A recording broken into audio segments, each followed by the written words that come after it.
കഴിഞ്ഞ ദിവസങ്ങളിലൊക്കെ വന്യജീവി ആക്രമണവുമായി ബന്ധപ്പെട്ട റിപ്പോർട്ടുകളായിരുന്നു നിരന്തരം വന്നുകൊണ്ടിരുന്നത്. അപ്പോൾ ഈ പശ്ചാത്തലത്തിൽ ഇന്ന് തിരുവനന്തപുരത്ത് അടിയന്തരമായ ഒരു യോഗം ചേരുന്നുണ്ട് അല്ലെ? സംസ്ഥാനത്ത് തുടർച്ചയായി ഉണ്ടാകുന്ന കാട്ടാന ആക്രമണങ്ങളുടെ പശ്ചാത്തലത്തിലാണ് വനം ഉദ്യോഗസ്ഥരുടെ ഉന്നതതല യോഗം ചേരുന്നത്. വനമന്ത്രി എ.കെ. ശശീന്ദ്രന്റെ നിർദ്ദേശപ്രകാരമാണ് യോഗം. വനം വകുപ്പ് ആസ്ഥാനത്ത് ചേരുന്ന യോഗത്തിൽ ചീഫ് വൈൽഡ് ലൈഫ് വാർഡൻ ഉൾപ്പെടെയുള്ള ഉദ്യോഗസ്ഥർ പങ്കെടുക്കുന്നുണ്ട്. MG പ്രതീഷാണ് വിവരങ്ങളുമായി നമുക്കൊപ്പം ചേരുന്നത്. Pratheesh, good morning. എന്തായാലും ഒരു ആശ്വാസം എന്ന് പറയാമോ എന്നറിയില്ല, എങ്കിലും ഒരു പരിഹാര മാർഗം വേണം എന്നുള്ള കുറേ ദിവസങ്ങളായുള്ള വിഷമം, പ്രതിഷേധമൊക്കെ നമ്മൾ കാണുന്നതാണ്. അപ്പോൾ കഴിഞ്ഞ ദിവസം വനമന്ത്രി പറഞ്ഞു പൂർണ്ണമായും ഒരു പ്രശ്നം പരിഹരിക്കാനുള്ള നടപടികൾ പെട്ടെന്ന് എടുക്കാൻ പറ്റിയൊരു സാഹചര്യമല്ല, പക്ഷേ തുടക്കമിടും. അപ്പോൾ ഇന്ന് തീർച്ചയായിട്ടും വനമന്ത്രി വിളിക്കുന്ന ഈ അടിയന്തര യോഗം അത് ശ്രദ്ധേയമാണ്, നിർണായകവുമാണ്. അപ്പോൾ ആരെല്ലാം ഇതിൽ പങ്കെടുക്കും, എന്തെല്ലാം കാര്യങ്ങളിൽ തീരുമാനമാകുമെന്നാണ് പ്രതീക്ഷ?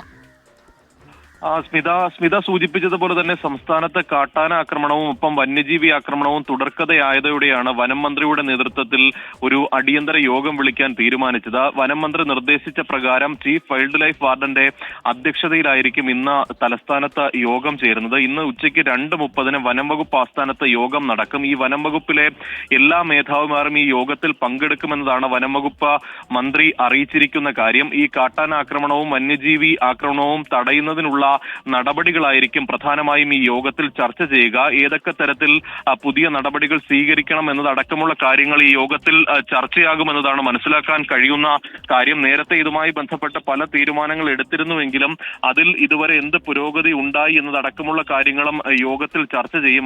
മാത്രമല്ല വലിയ വിമർശനം ഇതുമായി ബന്ധപ്പെട്ട സർക്കാരും നേരിടുന്നുണ്ട്. പ്രത്യേകിച്ച് നിയമസഭാ സമ്മേളനം നടക്കുന്ന ഒരു സമയം കൂടിയാണ്. അതുകൊണ്ട് തന്നെ ഈ പ്രതിപക്ഷ വിമർശനങ്ങൾ കൂടുതൽ രൂക്ഷമാകാനുള്ള ഒരു സാഹചര്യം കൂടി മുന്നിൽ കണ്ടാണ് അടിയന്തര യോഗം വിളിക്കാൻ വനമന്ത്രി നിർദ്ദേശിക്കുകയും ഇന്ന് ഈ യോഗം ചേരുകയും ചെയ്യുന്നത്. ഈ ജനങ്ങളെ ഉൾപ്പെടെ സംയോജിപ്പിച്ചുകൊണ്ടുള്ള ഒരു ടീമിനെ ഉൾപ്പെടെ നേരത്തെ നിയോഗിക്കുമെന്ന് വനം വകുപ്പ് അറിയിച്ചിരുന്നു. ഇക്കാര്യങ്ങളിലടക്കം ചർച്ചകൾ നടക്കുമെന്നതാണ് മനസ്സിലാക്കാൻ കഴിയുന്ന കാര്യം. ഈ സോഷ്യൽ ഫോറസ്ട്രി വിഭാഗത്തിന്റെ ഉൾപ്പെടെ അംഗങ്ങൾ ഈ യോഗത്തിൽ പങ്കെടുക്കുന്നുണ്ട്. ഈ കാര്യങ്ങളിൽ ഇന്ന് ഒരു തീരുമാനമുണ്ടാകും. മാത്രമല്ല ഈ വനത്തിൽ നിന്ന് ഈ ജനവാസ മേഖലയിലേക്ക് ഇറങ്ങുന്ന വന്യമൃഗങ്ങളെ പ്രതിരോധിക്കുന്നതിൽ പുതിയ ഏതെങ്കിലും തരത്തിലുള്ള പദ്ധതികൾ അല്ലെങ്കിൽ അങ്ങനെയുള്ള പ്രതിരോധ നടപടികളും യോഗം ചർച്ച ചെയ്യും. അക്കാര്യത്തിൽ ഉൾപ്പെടെ നിർണായകമായ തീരുമാനങ്ങൾ ഉണ്ടാകുമെന്നതാണ് മനസ്സിലാക്കാൻ കഴിയുന്ന കാര്യം. ഉച്ചയ്ക്ക് 2:30 യോഗം നടക്കുക. സ്മിത.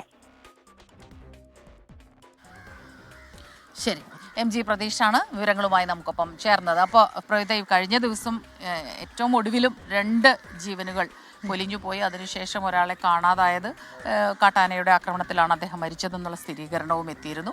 വലിയ മരണമാണ് ഇന്നലെ തന്നെ. ശരിക്കും പറഞ്ഞാൽ ആ ഒരു മരണം കൂടി കൂട്ടിക്കഴിഞ്ഞാൽ വാർത്ത പുറത്തു വന്നത്. അപ്പോൾ ഇതുമായി പ്രതിഷേധങ്ങളുടെ ഒരു പശ്ചാത്തലത്തിൽ ഇപ്പോൾ ഈ യോഗം കൂടുന്നു, അത് നിർണായകമാകുന്നു. എന്തെല്ലാം തീരുമാനങ്ങൾ എടുക്കും എന്നതാണ് ഇന്നത്തെ ദിവസത്തെ ഏറ്റവും പ്രധാനപ്പെട്ട വാർത്തയിൽ ഒന്ന്. അത് തന്നെയാണ്.